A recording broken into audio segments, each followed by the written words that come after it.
오늘 제목을 나는 조연에 불과합니다 라고 정해봤습니다. 그 뜻을 좀 발견하는 귀한 시간 되기를 바라겠습니다. 지난주 말씀을 통해서 너에게 제9시가 있느냐라는 물음에 여러분들은 어떤 대답을 해드렸습니까? 네가 줄 수 있는 예수가 있느냐라는 물음에 여러분들은 어떤 대답을 했습니까? 저는 돈은 없지만 예수를 전하는 교회가 되도록 하겠다라는 대답을 드렸습니다. 제가 정말로 부탁드리고 싶은 것은 말씀에 도전을 받지 않으시면 여러분 금방 종교인이 됩니다. 매일 자기를 쳐서 십자가에 못 박지 않으시면 예외 없이 다 실수해서 넘어질 수밖에 없습니다. 지난주 말씀을 듣고 나의 시선을 바꿔주신 하나님께 감사드렸다면 평생 간직하시기를 바라겠습니다. 그 말씀에 도전을 받는 것이 은혜입니다. 그것을 받지 않으면 예외가 없죠. 다윗도, 그 믿음 좋은 다윗도 그렇게 실수하는 것을 보게 됩니다. 미문 앞에서 구걸하던 사람은 기적을 체험했습니다. 그는 기뻐서 성전에 들어가면서 걷기도 하고 뛰기도 하며 하나님을 찬송했습니다. 성전 미문에 구걸하던 사람을 알고 있던 사람들도 다 놀랐습니다. 엄청난 기적이 일어났기 때문입니다. 이 사도행전의 첫 번째 기적을 어떻게 보셨습니까? 기적은 누구나 원합니다. 여러분들도 원하고 저도 원하고 그런 기적이 있었으면 좋겠지요. 그런데 성경은 기적보다 더 중요한 것이 있다고 말씀하고 있습니다. 더 중요한 것이 무엇일까요? 미문 앞에 앉아 있는 나이가 40이 되고 이제는 인생의 절망 가운데 있는 그가 걷는 것보다 더 중요한 게 무엇이 있을까요? 그 걷는 기적보다도 눈에 보이는 그 기적보다 더 중요한 게 무엇일까요? 첫 번째는요, 예수로 말미암는 믿음입니다. 이것이 미문 앞에 구걸하던 사람이 걷는 것보다도 더 큰 기적이라고 말씀하고 있습니다. 사람들이 오늘 본문의 내용을 보면 베드로와 요한의 주위에 모여들었습니다. 삽시간에 수천 명이 모여들었습니다. 베드로와 요한을 향해서 그래서 깜짝 놀란 거죠. 여기 11절 보세요. 나온 사람이 베드로와 요한을 붙잡으니 모든 백성이 크게 놀라며 달려나아가니 솔로몬의 행각이라 불리는 행각에 모이거늘. 사람들이 막 삽시간에 막 뛰어오면서 모였습니다. 이들을 향해서 막 모여드는 이들을 향해서 베드로의 태도와 설교의 내용이 오늘 본문 내용입니다. 베드로의 설교는 이번이 세 번째예요. 첫 번째는 우리 공동체 안에 그 120명이 모여 있을 때 가룟 유다의 사건을 해석하고 제자를 충원하는 데 전한 메시지가 첫 번째 설교였어요. 베드로 설교였고, 두 번째 설교는 성령 강림 사건에 대해서 조롱하는 사람들에 대해서 이것은 예언의 성취다라는 관점으로서 메시지를 전했습니다. 이것이 베드로의 두 번째 설교입니다. 그리고 베드로의 설교는 지금 늘 이번이 오늘 세 번째인데 원고가 준비되어 있지 않아요. 그 현장에서 즉시로 늘 선포되었습니다. 그리고 베드로의 설교의 주제는 늘 동일했습니다. 무엇일까요? 예수 그리스도입니다. 자, 오늘 본문의 내용을 보면 베드로가 기적을 보고 놀란 사람들을 향한 반응은 왜 놀랍게 여기느냐, 왜 우리를 주목하느냐가 베드로의 첫 번째 반응입니다. 자, 이런 기적이 요즘 일어나면 어떻게 할까요? 베드로처럼 정말로 대답할 수 있을까요? 12절 한번 보세요. 우리 12절 함께 다 읽도록 하겠습니다.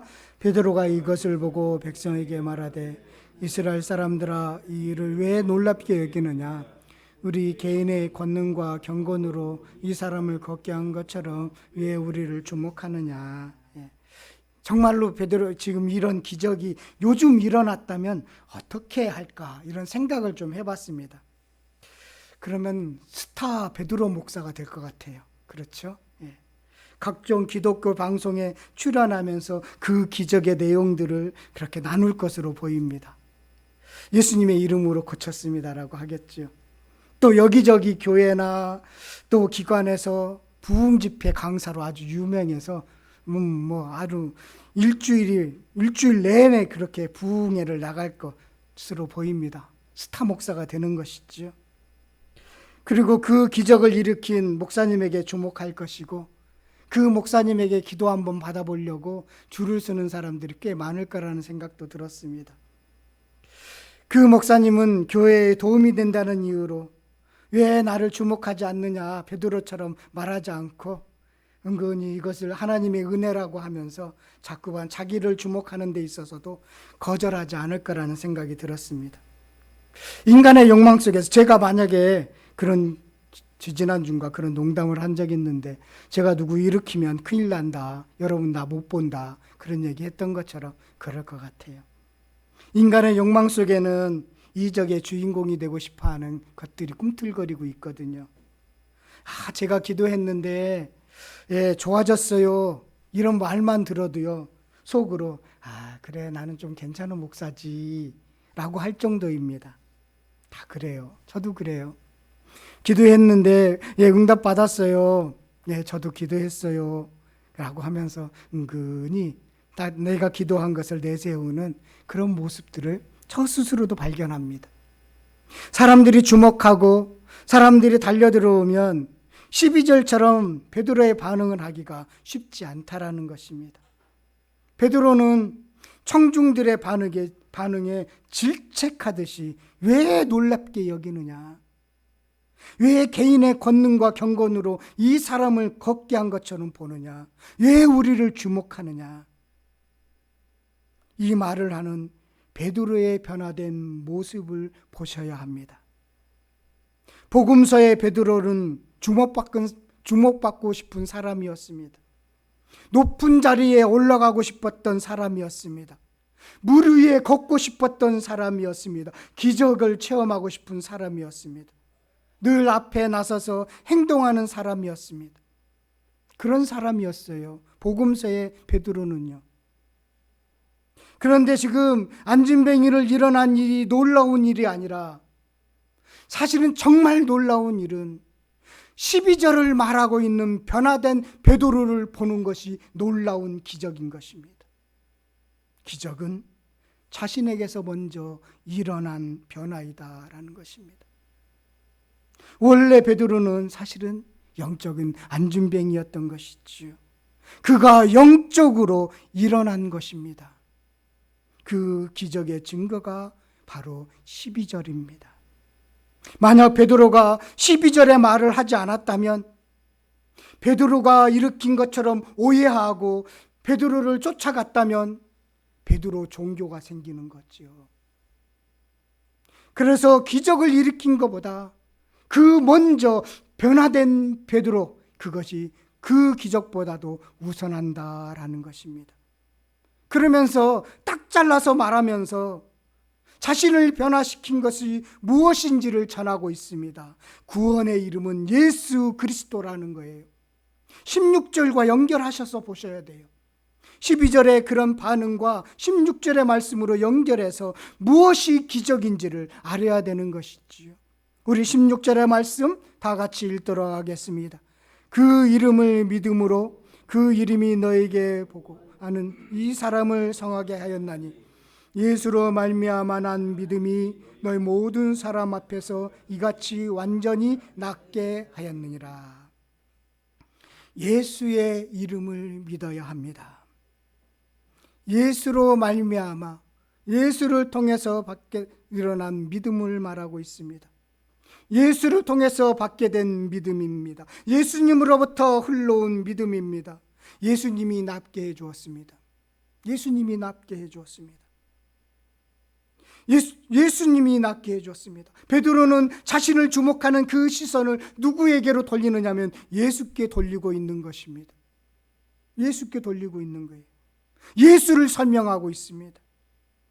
여기 있는 사람 중에 구원받았다면 바로 기적이 아니라 말씀을 듣고 구원을 받은 것입니다. 예수를 믿는 믿음이 구원을 받게 합니다. 말씀이 중요하다는 거예요. 예수가 중요하다는 것입니다. 이 예수를 설명한 베드로의 설교를 듣고 이날 예수를 믿게 된 사람이 몇 명인 줄 아십니까? 4장 4절에 한번 가서 보십시오. 4장 4절 말씀입니다. 말씀을 들은 사람 중에 믿는 자가 많으니 남자의 수가 약 5천이나 되었더라. 성령 강림 사건으로 인해서 3,000명이 회개하고 돌아왔다, 세례를 받았다라는 말씀도 놀랐지만 더 놀라운 기적은 이 베드로의 설교를 듣고 예수를 믿은 사람이 5천이나 되었더라라는 것입니다. 이것이 저 기적이지요. 여러분, 복음서를 한번 천천히 읽어보십시오. 예수님은 기적을 위한 집회를 열지 않았습니다. 무슨 신유 집회, 무슨 치유 집회 이런 거 하지 않았습니다. 그런 집회 하지 않았어요. 여러분들이 생각해 볼 때 이런 기적이 일어나는 어떤 집회와 말씀의 집회가 있다면 어디가 더 역동적으로 보입니까? 기적의 집회가 훨씬 역동적으로 보이죠. 뭔가 있는 것처럼 보이지요. 그러나 베드로가 보인 태도는 기적이 아니었습니다. 예수를 향하도록, 말씀의 능력으로 향하도록 하고 있다라는 것입니다. 이런 태도는 베드로가 어디서 배웠을까? 어디서 배웠을까라고 생각이 드십니까? 요한복음 6장은 오병이어의 기적에 관한 기록의 말씀입니다. 그 기적을 체험한 사람들이, 그 백성들의 반응은요, 예수님을 왕으로 삼으려고 했습니다. 그에 대해서 예수님은 어떤 반응을 보이신 줄 아십니까? 우리 요한복음 6장 26절 27절 한번 가서 앞으로 조금 몇 장 넘기면 요한복음인데요.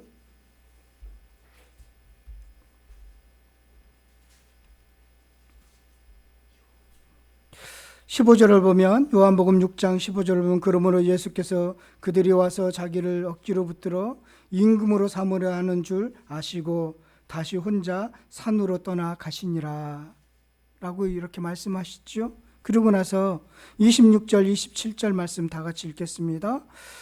예수께서 대답하여 이르시되 내가 진실로 진실로 너에게 이르노니 너희가 나를 찾는 것은 표적을 본 까닭이 아니요 떡을 먹고 배부른 까닭이니라. 썩을 양식을 위하여 일하지 말고 영생하도록 있는 양식을 위하여 하라. 이 양식은 인자가 너에게 주리니 인자는 아버지께서 인치신 자니라. 아멘. 예수님의 반응이에요. 산으로 혼자 가셨고요. 그리고 그렇게 하면서 제자들에게 말씀해 주고 있습니다. 자, 썩을 양식과 썩지 않을 양식을 이야기하고 있어요. 이적은 썩을 양식이라고 말씀하고 있는 것입니다. 지금 배부르게 먹은 오병이어의 기적은 썩을 양식이라는 것입니다. 그런데 썩지 않을 양식이 있다는 것입니다. 영생을 얻게 하는 말씀이라고 하셨습니다. 썩을 양식과 썩지 않을 양식이 있다는 것이지요. 그러면서 요한복음 3장, 6장 32절에서부터 이렇게 계속 말씀하고 있습니다. 35절까지 보면 예수께서 이르시되 내가 진실로 진실로 너에게 이르노니 모세가 너에게 하늘로부터 떡을 준 것이 아니라 내 아버지께서 너에게 하늘로부터 참떡을 주시나니. 이 참떡은 예수 그리스도이죠. 하나님의 떡은 하늘에서 내려 세상에 생명을 주는 것이라. 예수는 생명이지요. 그들이 이르되 주여 이 떡을 항상 우리에게 주소서. 예수께서 이르시되 나는 생명의 떡이니 내게 오는 자는 결코 줄이지 아니할 터이요 나를 믿는 자는 영원히 목마르지 아니하리라. 이렇게 말씀하셨습니다. 생명의 떡. 오병이의 기적보다도 더 중요한 것이 생명이 되신 예수님을 믿는 것입니다. 그 말씀을 먹고 살아가는 것입니다. 이적을 경험한 베드로는 예수님의 말씀을 생각했을 것입니다. 예수님이 오병이의 기적을 일으키고 산으로 가시면서 그 이튿날 제자들에게 말씀하셨던 그 말씀이 생각났을 것입니다. 그래서 베드로도 지금 단호하게 예수님을 보라고, 생명의 떡이신 예수님을 보라고 말할 수 있었던 것입니다. 이 훈련이 되어 있지 않았다면, 베드로에게 이미 이 변화가 있지 않았다면 베드로는 이 기적을 일으키고 베드로 종교를 만들 수 있었을 수도 있습니다. 왜냐하면 인간의 욕망 속에는 늘 관심받고 싶고 스타가 되고 싶은 마음이 있기 때문입니다. 베드로의 태도, 그리고 이 베드로가 이제 설교하는 그 내용들이 바로 우리들에게 교훈을 주고 있는 귀한 말씀이다라는 생각이 듭니다. 여러분, 병을 고침을 받아도요 결국 죽지요. 죽어요. 일어나도 죽고요, 앉아도 죽어요. 그러나 예수를 믿으면 구원을 받아서 영생합니다. 죄인 한 명이 의인이 되는 것이 놀라운 일이고 이것이 진정한 기적입니다. 우리가 살아가는 현장, 섬김의 현장에도 동일한 태도가 요구됩니다. 나는 통로에 불과합니다. 주님을 보십시오. 나를 드러내는 욕심에 벗어나 주님을 드러내시는 베드로와 같은 분들이 되시기를 간절히 바랍니다. 진짜 놀라운 일이 무엇인지를 비로소 여러분 발견하게 되고 알게 될 것입니다. 주님을 보십시오. 나는 조연에 불과합니다.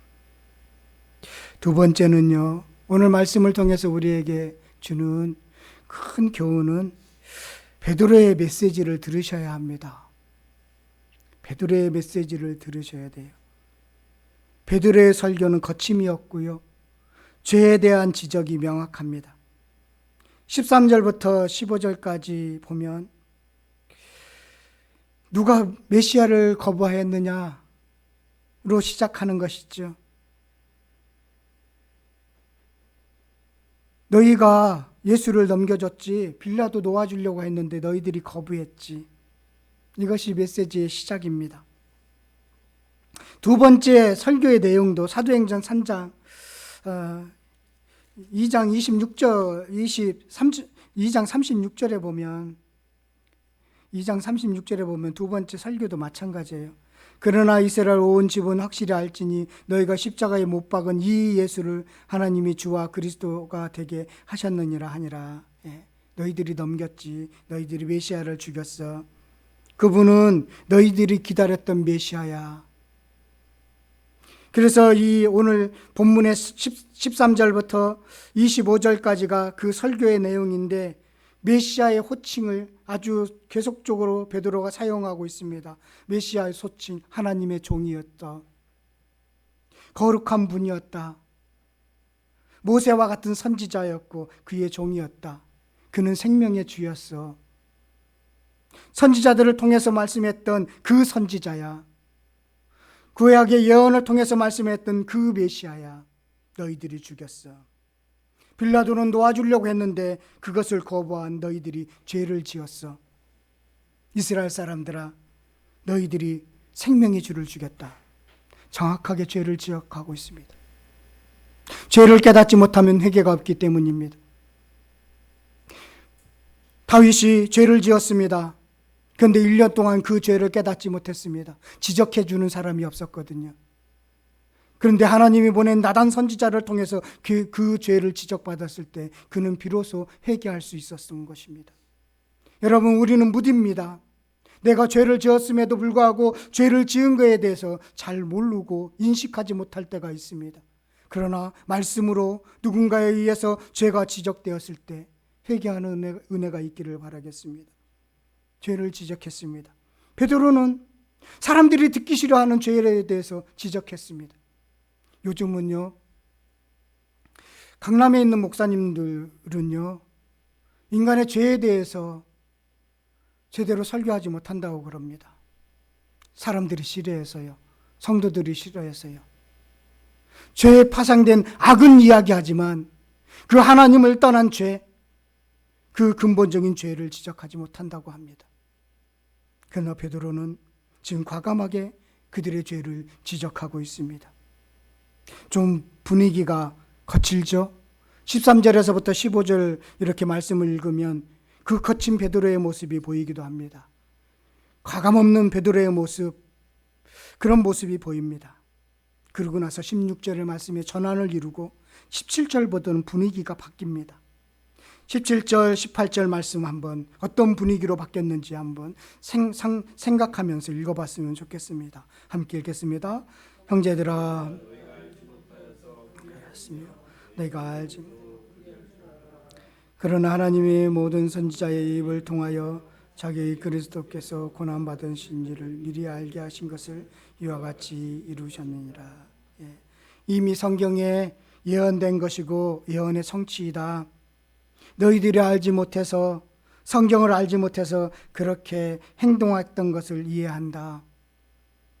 우리도 옛날 한때 알지 못해서 실수를 겪었는데, 나도 알지 못해서 실수를 겪었는데 너희들도 알지 못해서 그랬던 것으로 이해할 수 있겠다.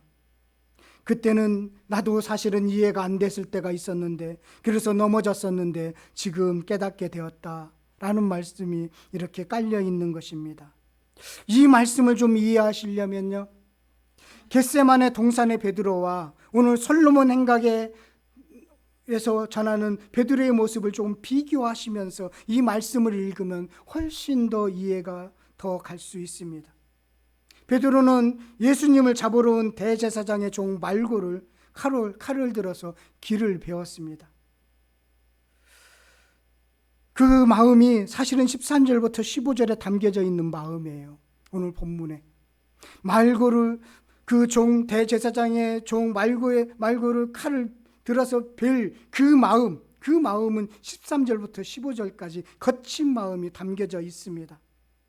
그런데 만약에 베드로의 마음이 계속되었다면 베드로는 오늘 이 말씀을, 기적을 보고 사람들을 모여든 그 사람들에게 어떤 설교를 계속할까요? 분노와 저주를 계속 퍼부었을 것입니다. 너희들이 죄를 지었어 하면서 계속적으로 그 이야기를 할 것입니다. 그런데 오늘 짧은 말씀을 전하는 가운데 베드로의 태도가 달라집니다. 어디서 볼 수 있느냐면요, 청중들을 부르는 호칭이 바뀝니다. 호칭이 바뀌어요. 어떻게 처음에는 부르죠? 이스라엘 사람들아 라는 것입니다. 이스라엘 사람들아,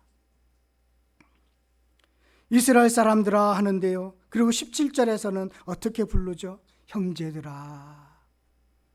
이스라엘 사람들아에서 형제들아 라고 바뀝니다. 이렇게 호칭이 바뀌는 것은 자신이 이미 그런 경험을 했기 때문입니다. 칼로 예수님을 지키겠다고 의협심 넘치던 베드로, 3번 부인해서 정말로 부끄러움을 겪었던 그런 베드로, 희망이 없다며 물고기 잡으러 어부로 돌아간 베드로, 그런 베드로를 찾아오셔서 다시 베드로에게 사명을 주신 예수님, 그러면서 베드로는 예수님을 이해하게 되었고 예수님이 주시는 그 회개의 기회를 통해서 다시 사명의 자리로 나올 수 있었던 것입니다. 베드로가 이런 체험이 있었고 성령을 받으니까 원수로 바라보지 않고 형제로 보게 된 것입니다. 베드로는 당신들도 이제 새 사람이 될 수 있다라는 메시지를 전할 수 있게 된 것입니다. 너그러운 이 호칭에서 베드로를 발견할 수 있는 것입니다. 여러분, 설교자가 먼저 변화를 경험해야 합니다. 설교자가 먼저 변화를 경험해야 됩니다. 말씀을 전하는 자가 먼저 변화되어야 합니다. 먼저 예수 믿은 사람들이, 어른들이 먼저 변화되어야 됩니다. 그래야 지적만 하지 않고 실수를 끌어안을 수 있습니다. 그래야 원수로 보지 않고 형제로 볼 수 있는 것입니다. 여러분들도 베드로와 같은 경험이 있어야 주변 사람에 대한 태도가 유연해지는 것입니다. 이 은혜가 꼭 있기를 바랍니다. 여러분, 베드로의 설교에 대해서 여러분 우리가 듣는 시간 되었으면 좋겠어요. 베드로는 복음만을 전합니다. 그러면서 베드로는 이렇게 너희들이 살 길이 있어 라고 대안을 명확하게 제시합니다. 그 대안이 바로 19절, 20절 말씀입니다. 19절, 20절 말씀 함께 읽겠습니다. 그러므로 너희가 회개하고 돌이켜 너희 죄 없이 함을 받으라. 이같이 하면 새롭게 되는 날이 주 앞으로부터 이룰 것이요 또 주께서 너희를 위하여 예정하신 그리스도 곧 예수를 보이시니라. 아멘. 이것이 대안입니다. 두 번째 설교도 마찬가지예요. 2장 38절에 보면 베드로가 이르되 너희가 회개하여 각각 예수 그리스도의 이름으로 세례를 받고 제사함을 받으라. 그리하면 성령의 선물을 받으리라. 라는 메시지와 동일합니다. 형제들아, 지금까지 몰래서 그랬지, 이해해. 그러나 지금이라도 회개하십시오. 지금이 기회입니다. 새롭게 한 날이 곧 올 것입니다. 나도 그랬습니다. 그때는 나도 몰라서 실수했고 나도 몰라서 넘어졌습니다. 그러나 우리 예수님이 기회를 주셨습니다. 여러분, 예수님이 지금 여러분들에게 기회를 주십니다. 회개하고 돌이키십시오. 그 죄사함의 세례를 받으십시오. 전적인 변화가 없으면, 방향을 바꾸지 않으면 교회를 와도 아무 의미가 없습니다. 예배를 드려도 아무런 의미가 없습니다. 가치관이 바뀌고 세계관이 바뀌고 방향이 바뀌지 않으면 지금 드리고 있는 이 자리가 아무 의미가 없습니다. 예수 믿으십시오. 예수로 죄 없는 세례를 받으십시오. 그러면 새롭게 되는 날이 올 것입니다. 예수를 보십시오. 계속적으로 베드로의 설교는 예수밖에 없습니다. 예수밖에 없어요. 그러면서 그 예수를 설명하는데 이제 말씀을 인용하면서 설명을 하고 있습니다. 22절 말씀은 바로 모세가 말한 말씀입니다. 모세가 신명기 18장 15절에서 말씀한 내용이에요. 모세가 말하되 주 하나님이 너희를 위하여 너희 형제 가운데서 나 같은 선지자 하나를 세울 것이니 너희가 무엇이든지 그의 모든 말을 들을 것이라. 그 선지자, 나 같은 선지자가 바로 예수다라는 것입니다. 모세가 말한 그 선지자, 그게 바로 예수이고 예수를 믿어야 되고 예수의 말씀을 들어야 됩니다. 듣지 않으면 어떻게 된다고요? 멸망하게 됩니다. 지금 애끓는 베드로의 모습이 보여요. 안타까워하는 베드로의 모습이 보입니다. 모세만 그런 줄 아십니까? 24절 보면요, 또한 사무엘 때부터 이어 말한 모든 선지자도 이때를 가리켜 말하였습니다. 율법서나 선지서를 다 모아도 예수를 믿으라고, 예수를 통한 믿음밖에 없다라고 말씀했는데 그게 지금 그 예언이 성취된 것입니다. 예수의 증인은, 여러분, 예수 말씀 전하고 싶으면 성경에 능통하셔야 됩니다. 말씀이 너무 좋고 말씀을 읽을 때마다 송이꿀보다 다른 그 기분을 누리셔야 되는 것입니다. 이것은 종교적인 의무가 아니에요. 너 몇 장 읽었어? 그게 중요한 게 아니에요. 말씀을 또 읽고 또 읽고 깨닫고 깨달아서 성경에 능통하게 될 때 예수의 증인이 되는 것입니다.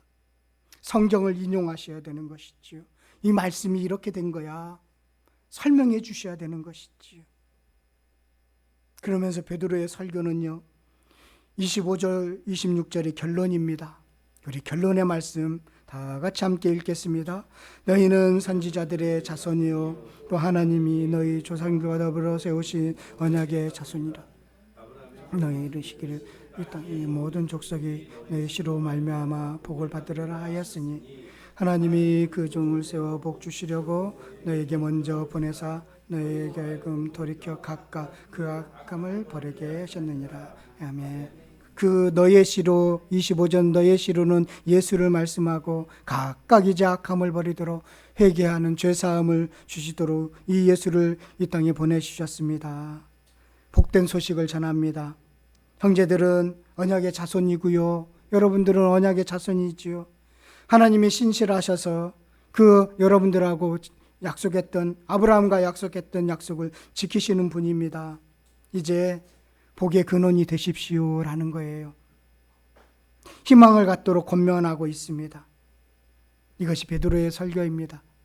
저는 오늘 베드로의 짧은 설교를 이렇게 함께 여러분들에게 전하면서 요즘 시대에 베드로의 설교를 들어야 되는데 베드로의 설교를 듣지 못하는구나, 그런 생각이 들었습니다. 예수를 전하는 베드로의 설교를 들어야 되는데 나를 위로해 주고 나에게 희망을 주고 나에게 소망을 주고 나를 향한 말씀을 들으면 은혜 받았다고 하는 이 시대 속에 베드로의 설교를 드려야 되겠다는 생각이 들었습니다. 예수 그리스도, 죄 사함의 은혜가 있는 예수 그리스도의 그 복음을 드려야 되는데 너무 그 복음이 너무나 작아지고 인기 없어져 보이는 이 시대 속에서 우리는 베드로의 설교를 드려야 되겠다는 생각이 들었습니다. 사람은 기적을 바라고 기적에 놀랍니다. 그러나 진짜 놀라운 일은 예수로 말미암는 믿음입니다. 기적보다 더 기적은 예수를 믿어 영생을 얻는 것입니다. 예수를 믿어 영생을 얻는 거예요. 이 땅에 살아봤자 얼마나 살겠습니까? 유문에 앉아있는 그 구걸하는 그 사람이 살았어요. 걸었어요. 그 전보다는 훨씬 낫겠지요. 그러나 죽습니다. 예수를 믿는 믿음이 필요합니다. 그러면서 생각이 드는 것은요, 이 미문 앞에서 구걸하는 사람은 사실은 그 구걸할 때 예수에 대한 믿음이 없었어요. 예수에 대한 믿음이 없었다니까요. 그를 구원한 것은 베드로와 요한의 예수로 말미암는 믿음이었습니다. 그를 긍휼히 여기는 베드로와 요한의 믿음이 그 사람을 살렸어요. 그 사람을 예수 믿게 했습니다. 마치 마태복음 9장에 중풍병자를 데리고 오는 친구들이 지붕을 뚫고 예수님께 내려온, 그래서 그 중풍병자가 치유를 받죠. 왜 치유를 해줬습니까? 왜 죄사함을 선포했습니까? 누구의 믿음을 보고요? 그 내려온 친구들의 믿음을 보시고요. 신기하지요. 그 사람은 중풍병자는 믿음이 있는지 없는지 기록이 없어요. 그런데 예수께만 나가면 나을 거라고, 예수 앞에 나가면 생명을 살 거라고 그 믿었던 그 친구들의 믿음으로 인해서 그 중풍병자는 죄 사함을 받는 구원을 받게 되고 다시 침상을, 자기를 데리고 왔던 그 침상을 들고 나가는 은혜를 누리게 되었습니다. 베드로와 요한의 예수로 말미암는 믿음을 여러분 가지시기를 바라겠습니다. 중풍병자를 예수께 데려온 친구들의 믿음을 가지시기를 바라겠습니다. 그 믿음이 기적의 통로가 되었습니다. 그 기적이 말씀을 듣고 회개하여 하나님께 돌아오는 기적을 일으키는 통로가 되었습니다. 그 믿음을 가지시기를 바랍니다. 우리는 주연을 빛나게 하는 조연이입니다. 그래서 우리는 조연으로 살면, 하나님 나라를 이루는 축복의 통로인 조연으로 살면 됩니다. 그것에 만족함을 누리고 행복을 누리시는 은혜가 있기를 간절히 바라겠습니다. 오늘 말씀 붙잡고 함께 기도했으면 좋겠습니다. 나는 조연입니다. 나는 조연입니다. 예수를 바라보도록 하는 조연입니다. 베드로처럼 그런 신앙적인 태도를 가지고 살겠습니다라고 오늘 이 아침에 함께 결단하며 기도했으면 좋겠습니다.